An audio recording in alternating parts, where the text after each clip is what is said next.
nós vamos tendo revelação, os nossos olhos vão sendo abertos, né? E a gente vai desenvolvendo a nossa vida cristã, o aspecto espiritual, vamos entendendo o lugar de cada coisa, né?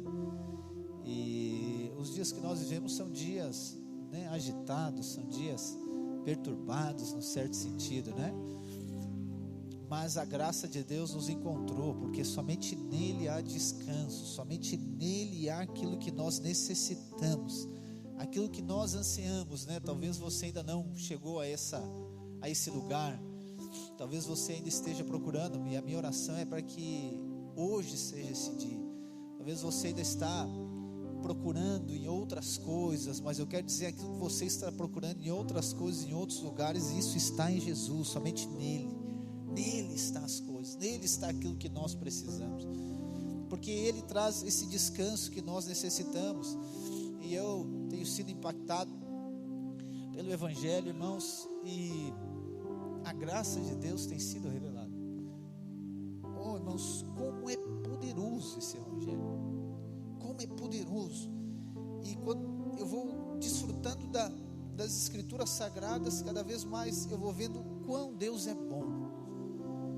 E eu estava falando com alguém na última semana que a gente, quando converte, a gente acha que Deus é bom a partir de que a gente converte, mas depois vai passando o tempo e a gente vai vendo que a bondade dele já estava sobre nós, só que nós não víamos isso. A gente acha que é amado por Deus somente o dia que nós cremos em Cristo, o dia que nós descemos as águas, mas o Espírito começa a nos lembrar de que ele sempre foi bom conosco, nós que nunca vimos, ele sempre estava ali, é nós que não víamos que ele estava ali. Isso é graça, isso é favor de Deus. E o Senhor tem me conduzido nesses dias a orar assim, né? Um clamor no meu coração. Obviamente, né? Você tem ouvido isso nas nossas mensagens, né, diárias, sobre pessoas serem salvas. Mas o Senhor também tem gerado no meu coração sobre cada um de nós termos uma experiência profunda com o Espírito Santo. Existem muitas pessoas que elas vivem com base na experiência de outras pessoas, e aí ele não tem uma experiência com o Espírito Santo de maneira profunda. Eu não estou falando de você simplesmente, né? E aqui eu não quero classificar o que é experiência profunda, o que não é, mas eu quero dizer, independente da experiência que você já teve, existe uma experiência mais profunda ainda com o Senhor nesses dias, para mim e para você, porque a experiência com o Senhor é que nos faz permanecer, é a experiência com o Senhor que nos conduz, na verdade, a cumprir com o propósito dele na nossa vida. Que se você for, né, agora se tornar, ou ainda na tentativa de se tornar um discípulo do Senhor, baseado na experiência de outra pessoa, você vai parar, você vai desistir.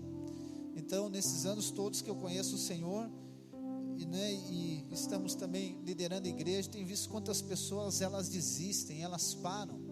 Por quê? Porque os olhos dela não estão em Cristo. E isso aqui não é espaço para que agora os cristãos, os filhos de Deus, agora vêm fazer o que eles quiserem. Não é isso. Só que essa pessoa não tem uma experiência com o Espírito. Porque quando você tem uma experiência com o Espírito, não há experiência humana que pode mudar a experiência com o Espírito que você teve. Então você pode se decepcionar com pessoas, mas a experiência com o Espírito é muito mais forte. A experiência com a graça de Deus é muito mais profunda.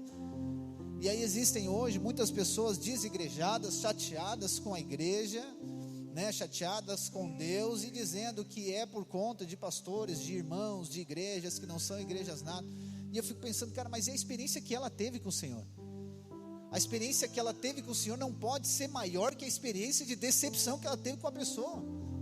Logo mostra que a experiência dela não foi profunda, não foi marcante. Só que quando nós vemos o Evangelho aqui, irmãos, nós vamos ver, né? Lemos na última semana agora, lá em capítulo 5 de Lucas, quando Jesus disse para Pedro: Pedro, só um pouquinho, eu sei que tu está impactado com ter pescado muito peixe, mas é o seguinte, agora nós vamos pescar gente, nós vamos pescar homens. E a palavra diz que Pedro larga tudo imediatamente. Oh, irmãos, e depois você conhece a história, Pedro erra, Pedro falha, mas ele continua. Imagino que aquela experiência que ele teve com o Senhor ficava soando dentro dele. Ele me chamou para pescar gente, ele me chamou para impactar, né, para impactar outras pessoas. Então essa experiência ela é necessária. E aí nós temos visto, né, que no Evangelho de Lucas, que os religiosos, mais uma vez, eles vêm trazer essa classificação, achando que somente eles são dignos, talvez, de serem achados abençoados por Deus. Então nós vamos ver essa classificação. Eu falei de uma semana para você.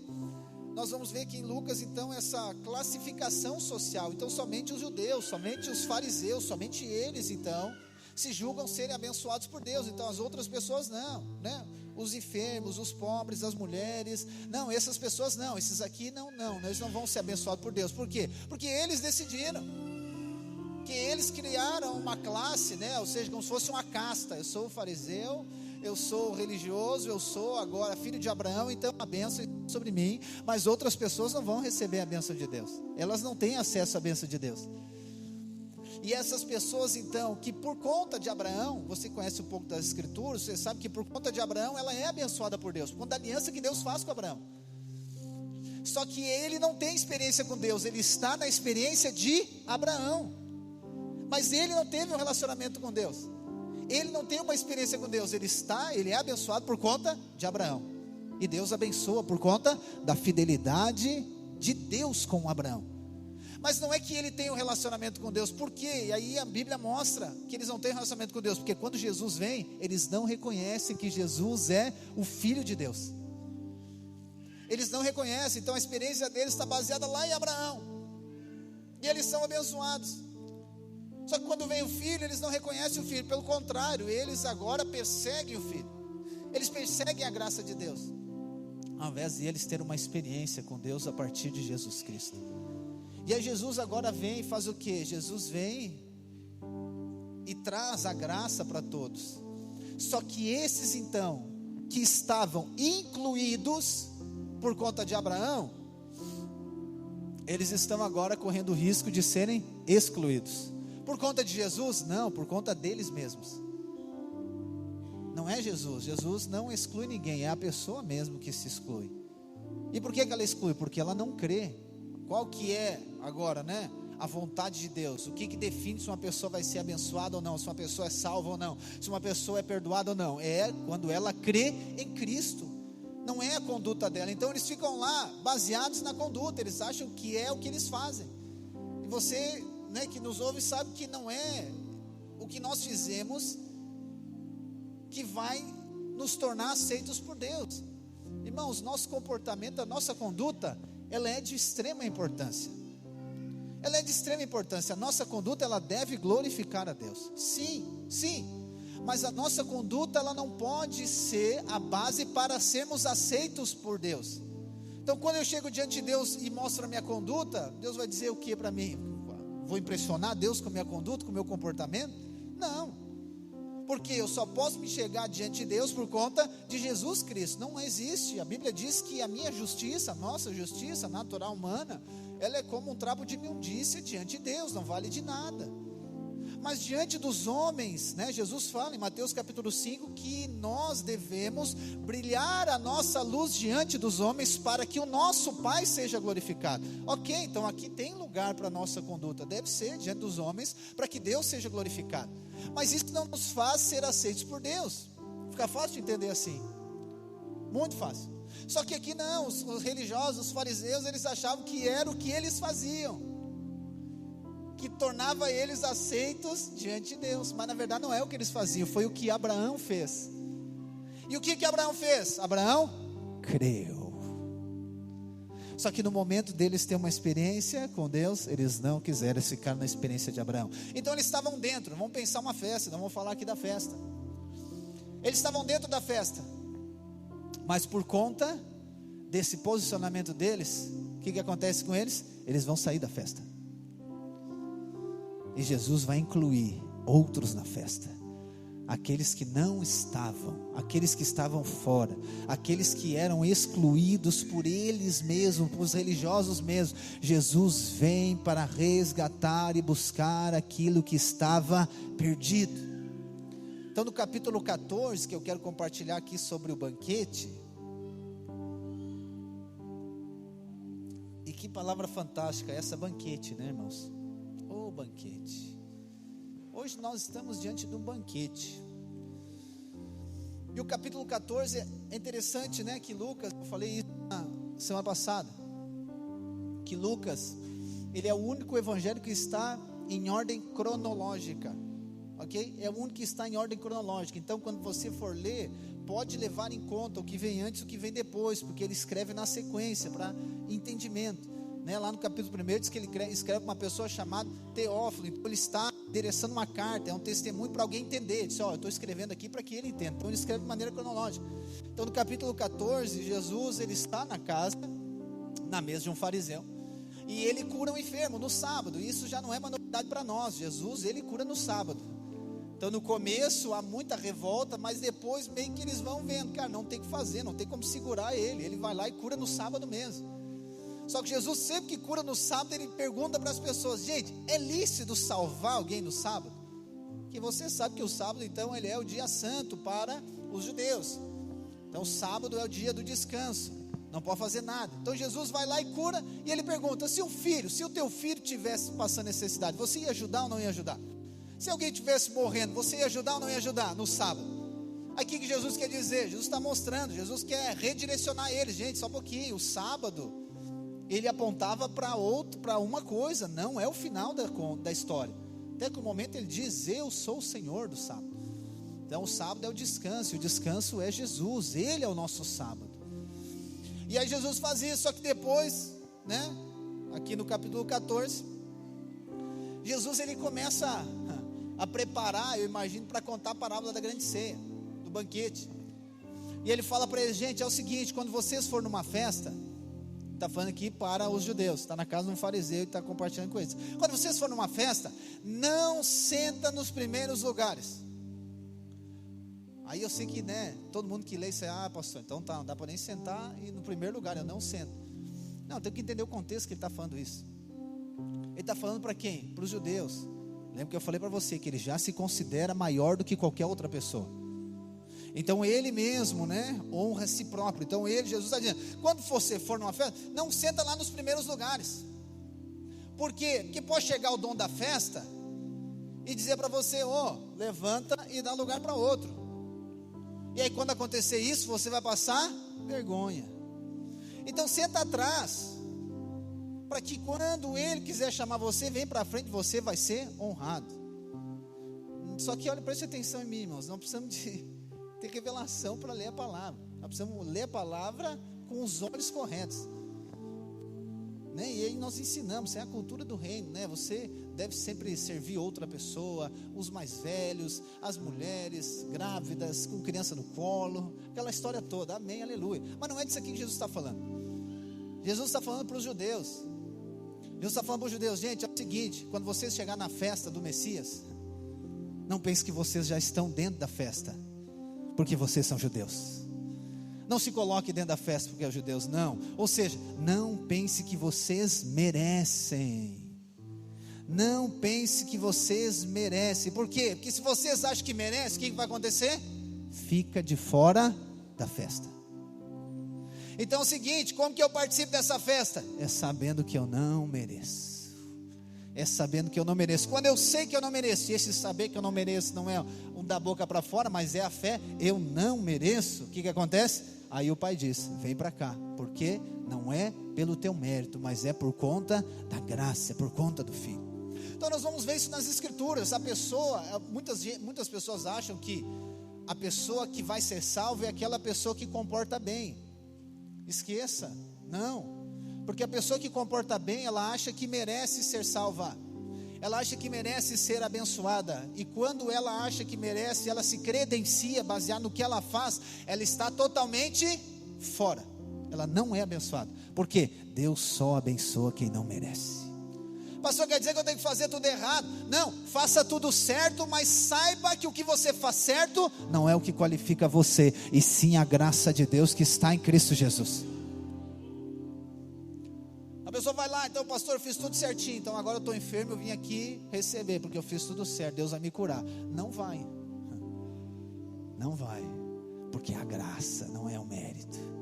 E é interessante que Jesus fala em outro momento, eu estava meditando nessa palavra aqui. Jesus diz para os judeus, ele disse, no tempo de Elias, havia muitas viúvas em Israel, muitas viúvas em Israel, mas Deus não envia Elias para nenhuma delas. Deus envia para uma viúva de Sarepta, que não é em Israel. Ele diz: no tempo de Eliseu havia muitos leprosos em Israel, mas Deus não envia Eliseu para nenhum deles. Ele envia Eliseu para alguém lá da Síria, para Naamã. Ou seja, Deus está sinalizando alguma coisa aqui. Não é porque é judeu, porque merece. Não é, isso não qualifica ninguém. Preste atenção, irmão, não é porque você, aí vamos trazer, contextualizar, porque senão tu vai dizer: pastor, eu não sou judeu, não estou nem aí para isso. Mas vamos aplicar nos nossos dias. Não é porque você, preste atenção, não é porque você é filho de Deus, que você não vai passar por dificuldade, ok? Não é que você é justificado pela fé, e isso não é pouca coisa, amém? Não é mesmo pouca coisa. Não quer dizer que você não vai passar por desafios. Não, não, irmãos. A mesma graça que tornou você aceito, a mesma graça que tornou você perdoado e filho de Deus, é a graça que é a provisão para todos os nossos desafios. Então tem muitas pessoas que, quando elas creem em Cristo, elas acham que elas se tornem autoimunes às dificuldades e às coisas, às circunstâncias. E aí, porque ela está passando uma dificuldade, ela fica desanimada na vida cristã dela. Não, irmãos, não. Permanece. Então todo o ensino de Jesus é sempre isso, né? Nos ensinando a desfrutar da graça, nos ensinando a receber aquilo que Deus nos deu, nos ensinando que não é por conta do nosso mérito, nos ensinando que não é por conta da nossa força natural, nos ensinando que não é aquilo que nós fizemos, mas é o que Ele fez, por isso os nossos olhos devem estar em Cristo, amém? Agora vamos ler juntos Lucas 14, versículo 15. Aleluia. Lucas 14, versículo 15, diz assim: ao ouvir isso, um homem que estava à mesa com Jesus exclamou: feliz será aquele que participar do banquete no reino de Deus. Jesus respondeu com a seguinte parábola: certo homem preparou um grande banquete e enviou muitos convites. Quando estava tudo pronto, mandou seu servo dizer aos convidados: venham, o banquete está pronto. Mas todos eles deram desculpas. Um disse: acabei de comprar um campo e preciso inspecioná-lo, peço que me desculpe. Outro disse: acabei de comprar 5 juntas de bois e quero experimentá-las, sinto muito. Ainda outro disse: acabei de me casar e não posso ir. O servo voltou e informou a seu senhor o que tinham dito. Ele ficou furioso e ordenou: vá depressa pelas ruas e becos da cidade e convide os pobres, os aleijados, os cegos e os mancos. Depois de cumprir essa ordem, o servo informou: ainda há lugar para muita gente. Então o Senhor disse: vá pelas estradas do campo e junto às cercas, entre as videiras, e insista com todos que encontrar, para que venham, de modo que minha casa fique cheia, pois nenhum dos que antes foram convidados provará do meu banquete. Aleluia, irmãos. Gente, olha só, então essa parábola nós podemos aplicar ela, ok? Diversas maneiras. Então está falando esse banquete que está falando. Eu não vou ler com você, mas depois você pode ler lá Isaías 25, se você quiser marcar. Isaías 25, se eu não me engano é versículo 5, 6, por ali. Vai falar desse banquete, que é um banquete que vai acontecer quando Jesus voltar. Se você pegar aqui em Lucas mesmo, 22, acho que é 21, 22, que vai dizer ali sobre a ceia. Jesus está dizendo para os discípulos: gente, nossa, eu estava ansioso para participar dessa ceia com vocês, porque essa é a última, eu só vou voltar a comer do pão e beber do vinho com vocês quando o reino vier. Então esse banquete está falando sim do banquete que vai vir quando Jesus voltar, a segunda vinda de Jesus. Está falando no sentido profético, lá no futuro, e todos nós vamos estar nesse banquete, amém?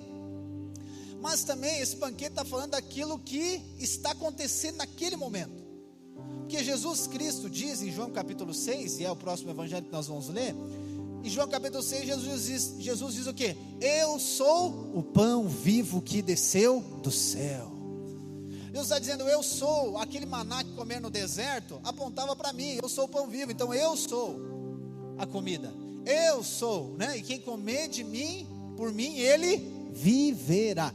Então o banquete futuro e o banquete que está acontecendo, Jesus veio, e ele veio como, agora, uma confirmação profética, lá do que Isaías 25 fala, do próprio Isaías fala, e outros profetas falam desde o início, lá em Gênesis, dizendo que o descendente da mulher viria e pisaria na cabeça da serpente. Então, ou seja, a profecia de que viria, aconteceu, ele vem. Em Lucas 4 nós vemos Jesus dizendo, né? Ou seja, o Espírito do Senhor está sobre mim, que é a profecia. Então acontece, ele vem, está ali, o banquete está servido, Jesus está ali, a provisão, para a necessidade de toda a humanidade está ali. Jesus está dizendo, em algum momento ele vai dizer, eu sou o Filho de Deus. Em outro momento dizer, eu sou a videira verdadeira, eu sou quem sou, eu sou o Emanuel. Ou seja, ele é o banquete, está ali na frente deles. E para nós hoje também, toda vez que nós nos reunimos, toda vez que você abre as Escrituras, há um banquete aqui diante de você. Toda vez que nós nos reunimos como igreja aqui, há um banquete diante de nós. Toda vez que nós estamos reunidos lá no GC, há um banquete diante de nós. Toda vez que nós nos reunimos na oração, no jejum, há um banquete diante de nós. No acampamento, no encontro, há um banquete diante de nós. Então, o banquete é toda vez que nós nos reunimos como igreja, e toda vez que nós nos dispomos à palavra de Deus. Então esse banquete, ele está servido. Jesus é o banquete, amém, irmãos? Só que aqui o texto está dizendo o quê? Né? Tem os personagens aqui dessa parábola. E aqui o personagem é a pessoa que faz a festa, isso é o pai, ok? E o servo que vai convidar, esse é Jesus, ok? Então ele fala aqui de 3 grupos de pessoas. E aí eu vou só passar por eles, né? O primeiro é os que dão as desculpas, e eu vou falar um pouquinho delas. O primeiro grupo é os que dão as desculpas, e eu vou explicar para você por que eles dão essa desculpa. É o primeiro, eles apontam para os judeus, fariseus, religiosos. É os primeiros convidados são eles. O segundo grupo então são os judeus, que não são esses religiosos, mas são os judeus, e aqui diz que são os aleijados, são os cegos, são os coxos, são aqueles que são excluídos pela sociedade, e Jesus diz que ele veio para esses, e é isso que nós vemos em Lucas.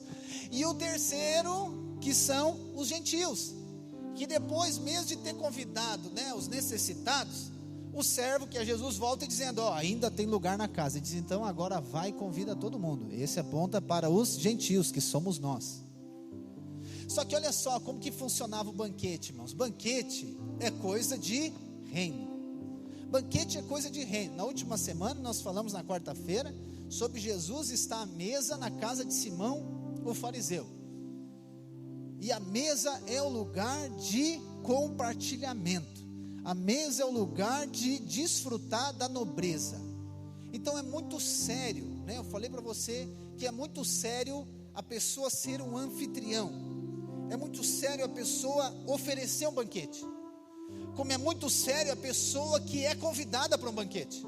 Seríssimo demais. Quantos conhecem a história de Esther? Lembra de Esther? O que acontece quando Esther quer falar com o rei? O que ela faz? Ela faz um banquete. E o rei não tem como negar. Diz, não, eu vou no banquete de Esther. Então o banquete é algo muito importante mesmo. Só que como que é a cultura oriental em relação ao banquete? Então aqui diz que 3 pessoas, eles deram desculpa, não vou poder ir. Só que como que funcionava? Como funcionava a organização de um banquete? Então, por exemplo, se eu vou fazer um banquete, vou dar uma festa, fazer um banquete, eu faço um primeiro convite, que é como se fosse uma confirmação prévia. Para quê? Para mim saber o quanto que eu tenho que fazer de comida. Então vou lá primeiro, é convidado, fulano, tu vai no meu banquete? Marquinhos, Aline, Cauê, confirmado. Então eu tenho aqui 200 pessoas no meu banquete. Ponto, as pessoas estão confirmadas, elas falaram que vão no meu banquete. Então é uma honra ser convidado para o banquete. Então eu vou organizar agora. Então eu vou organizar o banquete. E eu vou organizar o banquete para 200 pessoas. Só que quando agora está pronto o banquete, o que acontece? Vou chamar essas pessoas.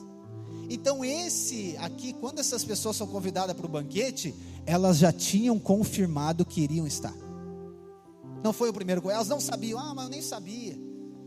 Eu nem sabia que ia ter alguma coisa, nem me falaram nada. Não, elas já tinham confirmado que ia estar. E aí quando elas são convidadas, né, o primeiro vai lá e pergunta para ele, está tudo pronto, irmãos. Isso aqui é poderoso também. Quando nós somos convidados para o banquete do Senhor, nós não precisamos levar nada, porque está tudo pronto. É como diz aquela canção, né, que alguns levam ao pé da letra. Eu não trouxe nada para a mesa, só uma fome. Eu chego em casa para a mãe, não trouxe nada para a mesa, só trouxe uma fome. Chega lá para os irmãos, eu não trouxe nada, mas eu trouxe uma fome. Tá bom, ok, aleluia, estamos aceitando. Mas então, irmãos, algo que nós precisamos de saber: quando o Senhor nos chamou para participar do banquete dele, não é para que você traga alguma coisa, é que você venha porque o banquete está pronto. Você venha para desfrutar do banquete, porque ele já está servido, já está tudo pronto. Jesus na cruz do Calvário, ele disse: está consumado, ou seja, está pronto o banquete. É só vir e receber, é só vir e servir, é só vir e ir para a mesa, é só vir e desfrutar. Não é vir para trazer alguma coisa, não é vir para contribuir com algo, não é vir para desfrutar daquilo que está pronto. Só que aqui o texto diz então que esse primeiro grupo dá desculpa. Então um disse: acabei de comprar, versículo 18, acabei de comprar um campo e preciso inspecioná-lo, peço que me desculpe. Irmão, vamos lá, nem vou entrar a fundo na cultura do oriental aqui, mas na nossa, ele está dizendo o seguinte: eu comprei um campo e eu vou lá ver. A pergunta é: quem compra um campo sem ver? Quem é que compra? Você já comprou uma coisa e vê? Não, eu comprei um terreno no céu, depois eu vou ver. Não, eu comprei, paguei, fiz o Pix, agora eu vou lá ver. Irmão, ninguém faz isso, isso é loucura. Primeiro, o que você faz? Você que nem eu, mas eu vou comprar uma coisa, eu olho, mas deixa eu olhar, e olha de novo, e ora mais um pouco, e jejua mais um pouco, e de novo, para depois você comprar. Mas ele está dizendo o quê? Eu comprei um campo e preciso lá ver. Se ele dissesse assim, não, só um pouquinho, quando ele recebeu o primeiro convite, ele dissesse assim: não, olha o seguinte, eu estou negociando um campo aí, e talvez eu vou ter que ir lá ver. Se fechar um negócio, antes de fechar o negócio, eu vou ter que ir lá ver. Talvez na hora que estiver pronto, eu vou ter que ir lá. Nada. Então, gente, vamos lá. Não precisa ir muito a fundo aqui para saber que essa aqui é uma desculpa esfarrapada, como nós falamos. É contar a história, é desculpa. O segundo, olha só o segundo que diz: acabei de comprar 5 juntas de bois e quero experimentá-las, sinto muito. Outra coisa, quem é que compra o negócio para depois experimentar? Quem é que vai comprar a junta de boi para ver depois? Não, comprei a junta de boi, agora vou ver se eles são bons. Ninguém. Os irmãos sabem que é junta de bois, né, gurizada? Aí é 2 bois, gente. Entendeu? Uma junta são 2 bois que puxam o jugo ali que vai arando a terra. E lá na cultura dizia que quando o cara queria vender uma junta de boi, ele já botava os 2 para ir arando. Então a pessoa que vinha, ele já via os boi trabalhando. Então ele está dizendo que comprou 5 juntas de boi e ele quer experimentar. Mas depois de comprar, mais uma desculpa esfarrapada, sim ou não? Aí o terceiro, olha só o terceiro, vamos ver se melhorou a desculpa dele. Ainda o outro disse: acabei de me casar e não posso ir. Ah, pastor, daí cara acabou de casar, está na lua de mel, como é que ele vai no banquete? Ele já está em um.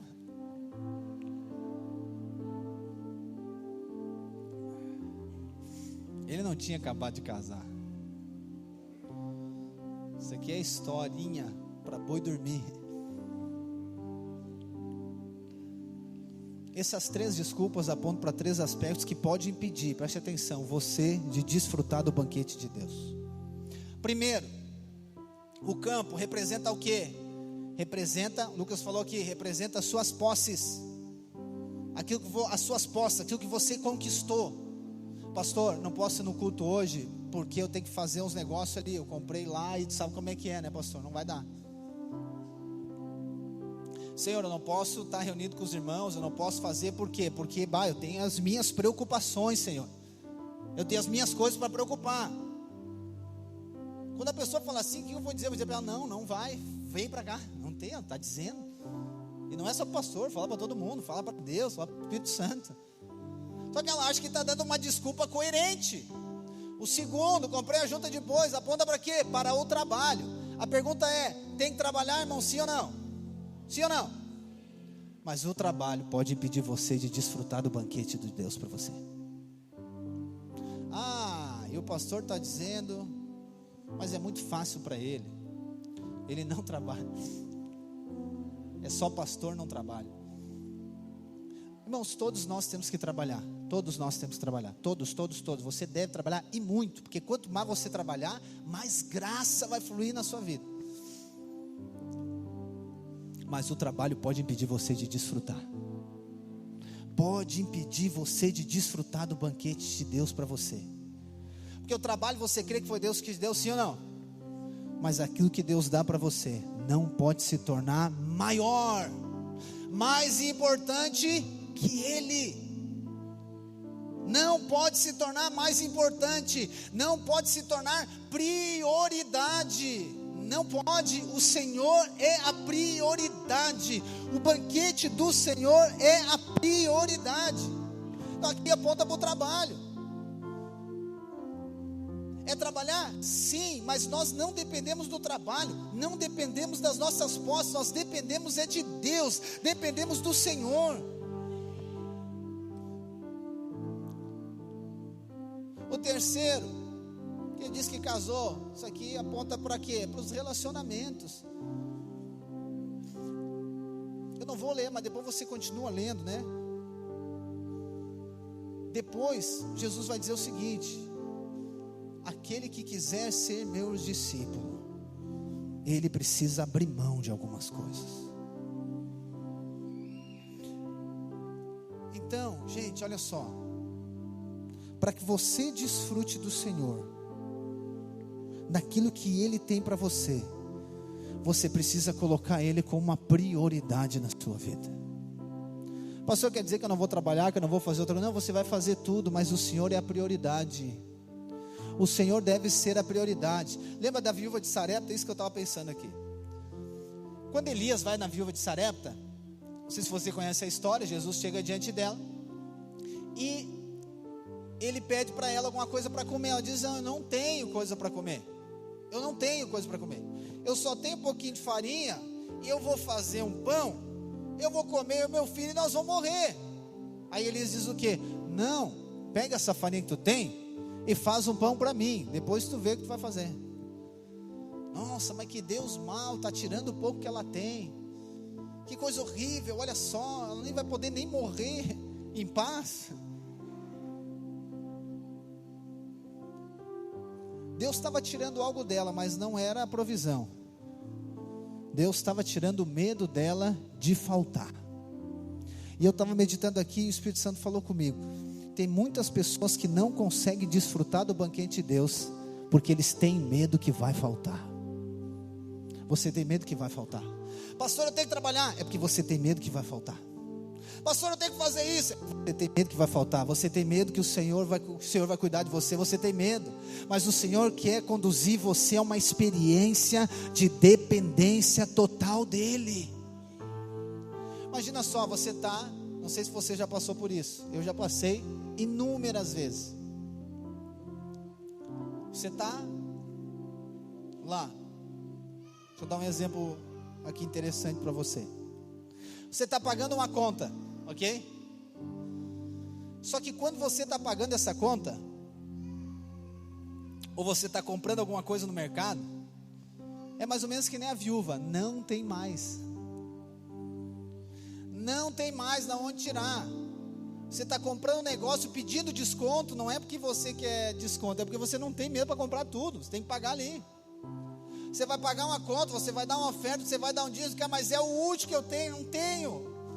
E aí você fica naquela posição, entre a cruz e o punhal, você fica naquela situação, meu Deus, e agora, cara?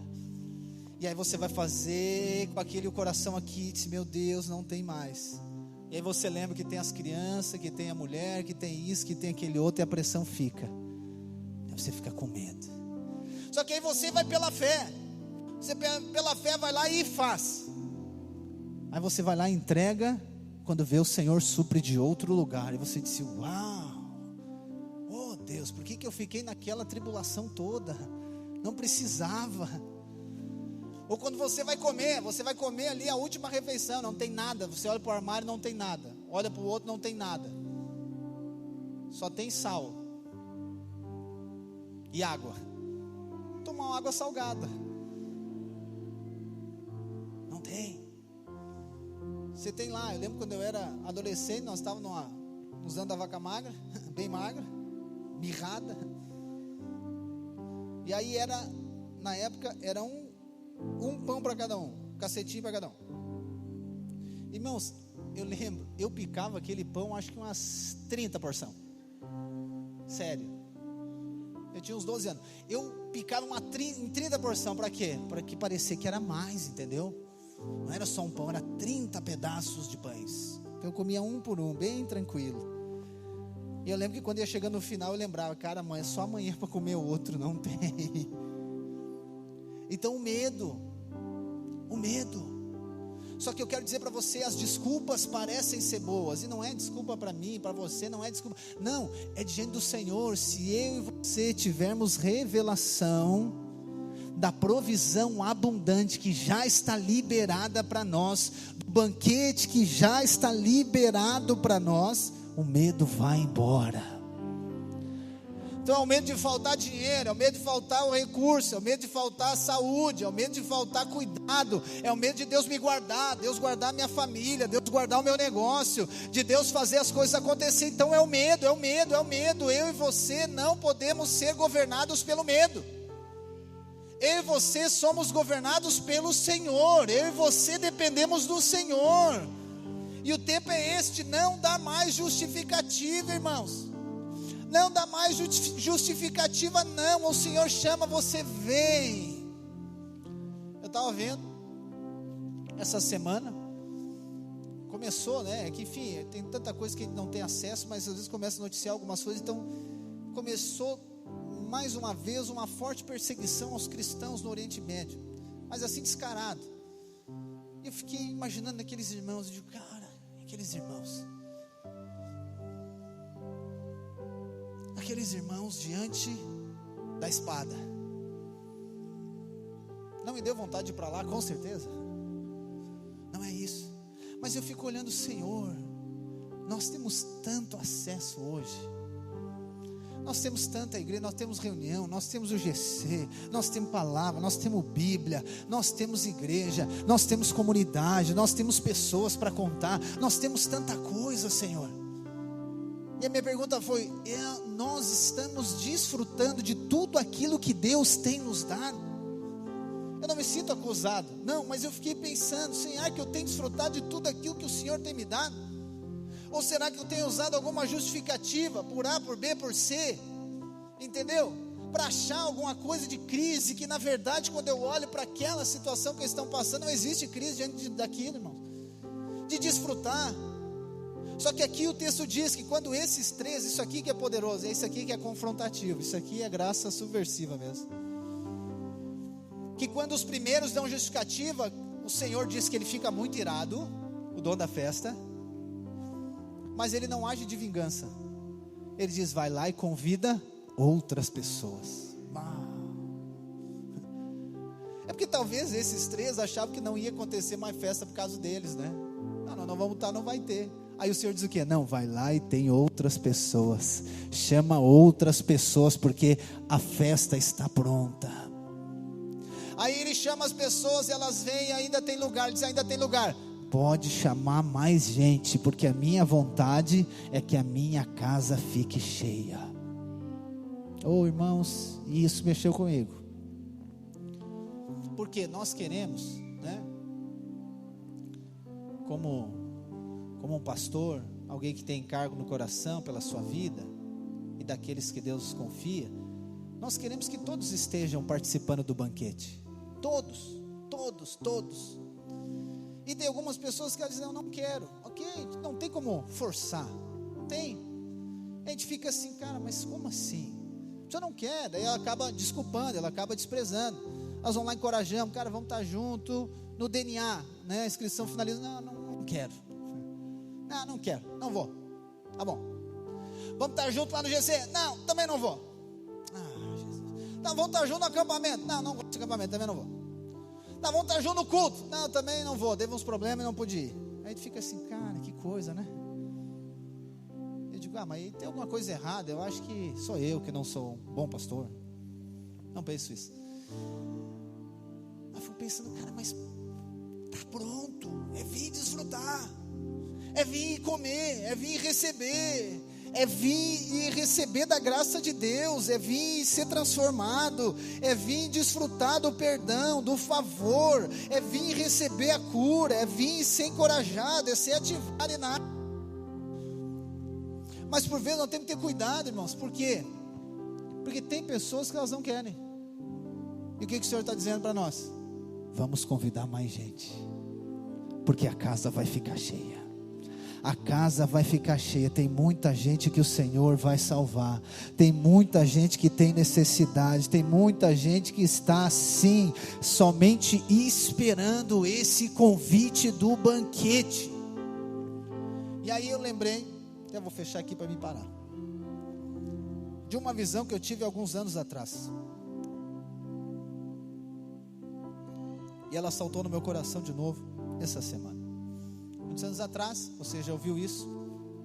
Eu tive uma visão, não costumo ter muito isso.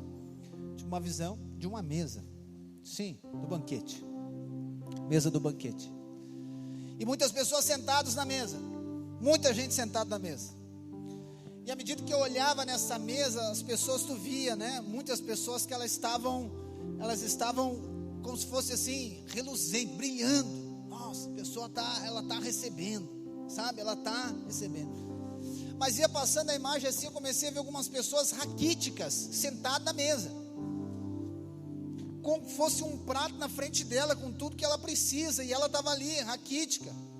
Ou seja, ela estava na mesa, mas ela não recebia, ela não comia, ela não era transformada, ela não estava cheia da graça, ela não estava cheia do Espírito, mesmo estando na mesa. E aí na minha visão, eu vi uma mão vindo.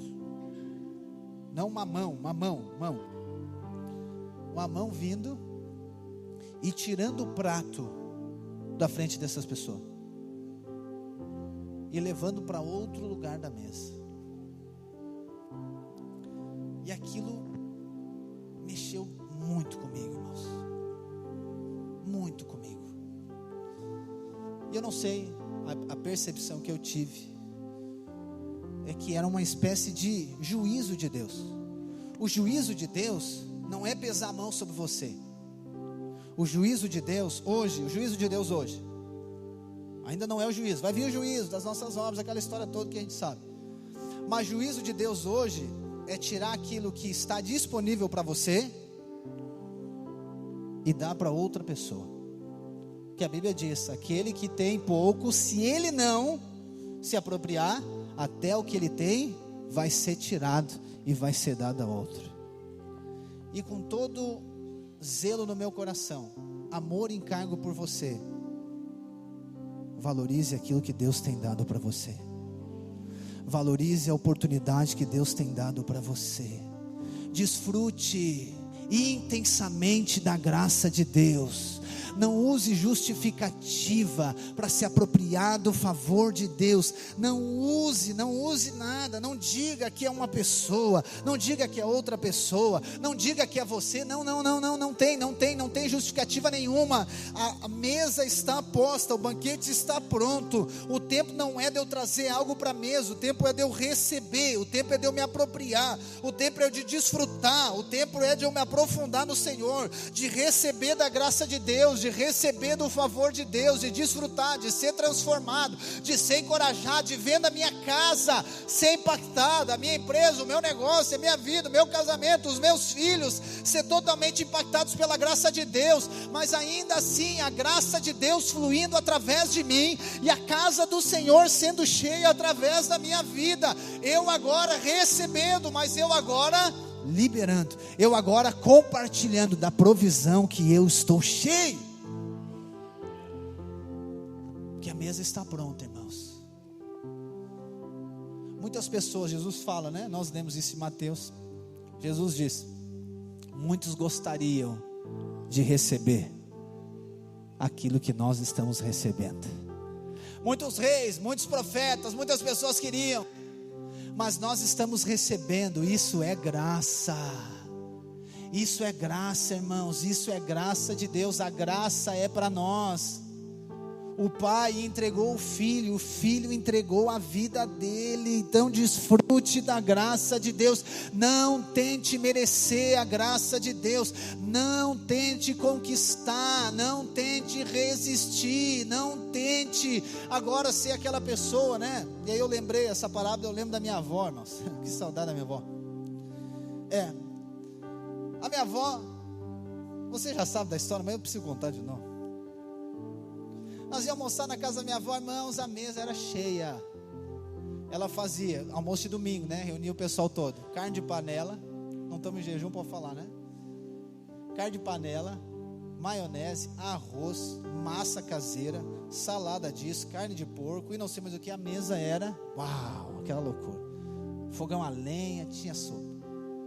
Tinha sopa também. No verão ela fazia.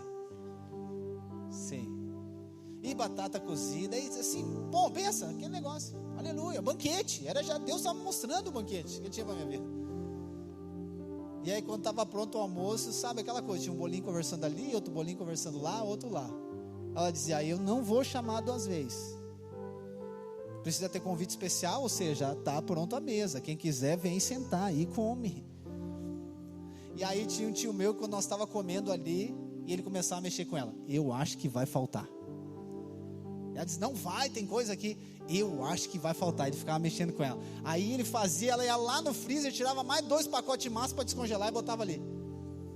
Daí ele dizia para ela: eu acho que ainda não vai ser suficiente, vai faltar. Olha só o tanto de gente que tem que vai comer. Ela disse: se quiser também come um pouco chimia depois, e deu também. Ou seja, tinha provisão, não tinha desculpa. Mas eu não estou com fome. Mas é que eu não gosto disso, tem outra coisa. Mas é que eu não gosto daquilo, tem isso aqui. Mas avó, é que eu não quero comer. Come, meu filho, precisa comer. É mais ou menos assim o banquete do reino. É mais ou menos assim o que está disponível para mim e para você. Está disponível, está liberado. Pastor, mas eu tenho passado por alguns problemas. A provisão está na mesa, no banquete do reino. Pastor, mas é problema financeiro. Tem provisão no banquete do reino. Pastor, mas é no meu casamento. Tem provisão no banquete do reino. A desculpa daqueles 3 parecia muito boa. Eu tenho que ir lá resolver meus problemas para participar do banquete. Gente, não faz sentido nenhum.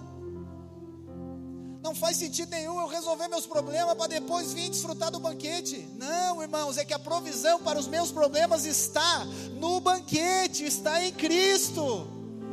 Pastor, eu vou lá primeiro resolver. Isso aqui já é um ensaio para Lucas 15, que é o ápice, né? Eu não vou conseguir falar Lucas 15. Já é, entendeu? Não, eu vou tentar lá, pastor, eu vou resolver meus problemas. Depois eu vou começar a frequentar. Depois eu vou estar junto, pastor. Primeiro eu vou resolver meus problemas. Primeiro eu tenho que resolver meu casamento. Primeiro eu tenho que resolver minha vida financeira. Daí eu vou ser intenso na vida da igreja. Daí eu vou estar junto, pastor. Daí pode contar comigo. Não, irmãos, esquece. Não.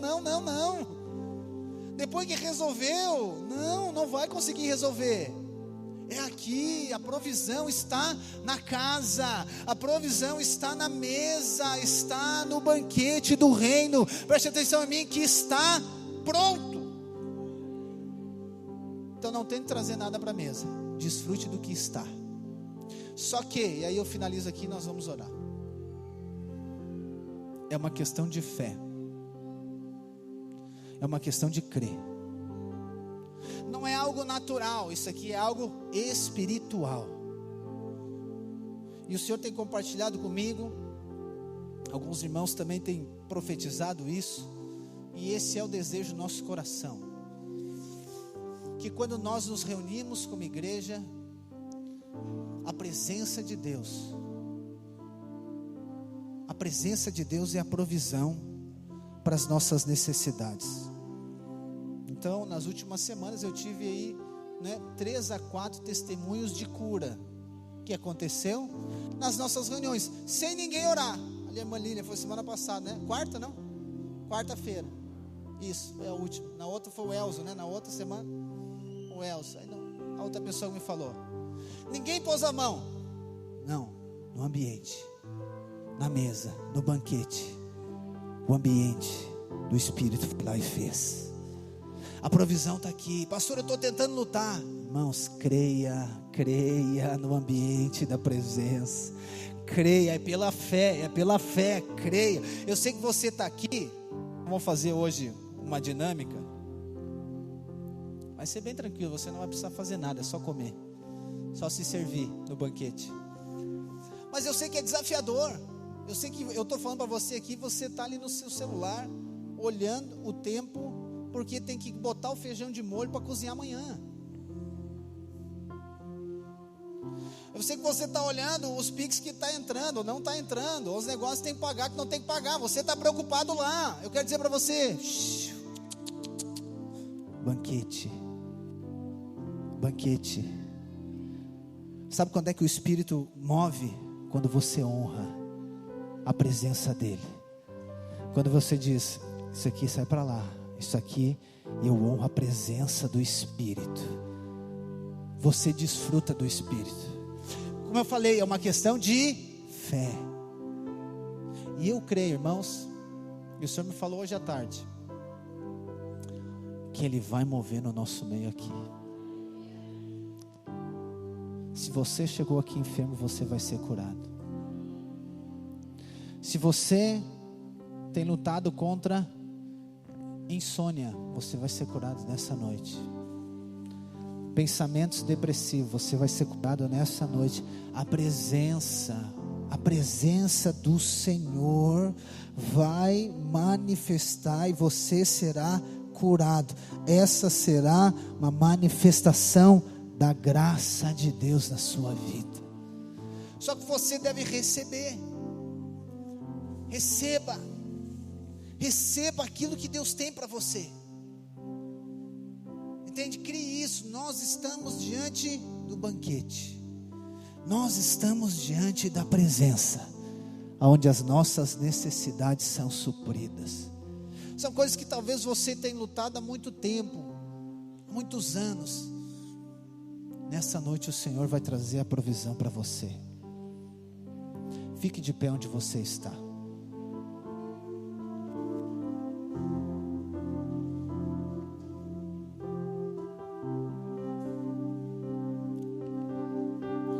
Aleluia.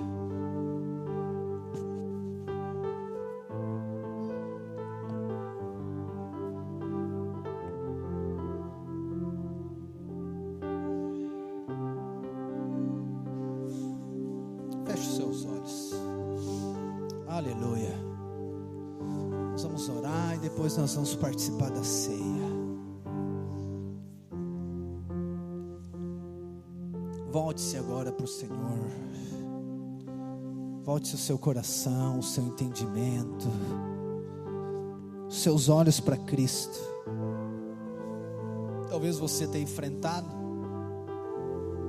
tanto de desafio, de lutas, mas o Senhor tem provisão nessa noite para você.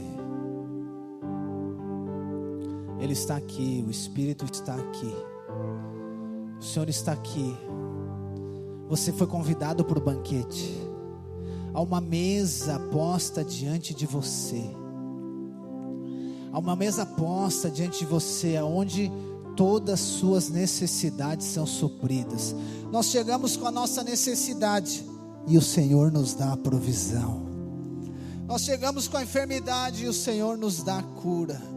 Nós chegamos com a dificuldade e o Senhor nos traz a direção. Nós chegamos com a fome e com a sede e o Senhor nos traz a provisão, que é o próprio Cristo. O Senhor quer mover na sua vida hoje. O Senhor quer mover na sua casa hoje. O Senhor quer curar você. O Senhor quer libertar você. O Senhor quer gerar fé no seu coração. O Senhor quer ministrar na sua vida.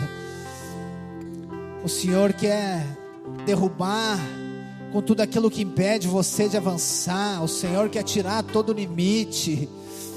O Senhor quer tirar tudo aquilo que está impedindo, tudo aquilo que está tornando você impotente, aquilo que está talvez impedindo você de avançar. Talvez seja na sua alma, seja na esfera dos sentimentos.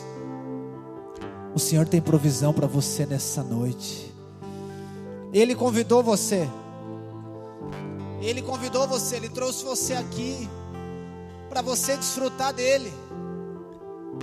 A provisão está nele, a provisão está em Cristo.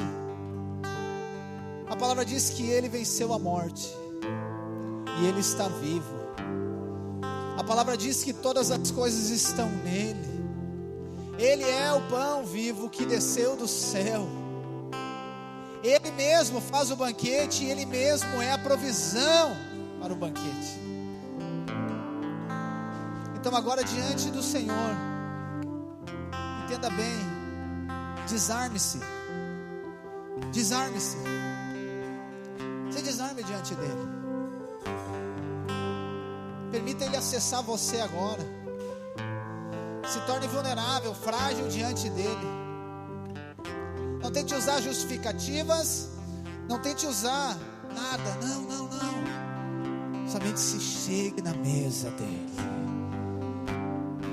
Somente chegue com a sua necessidade diante dEle.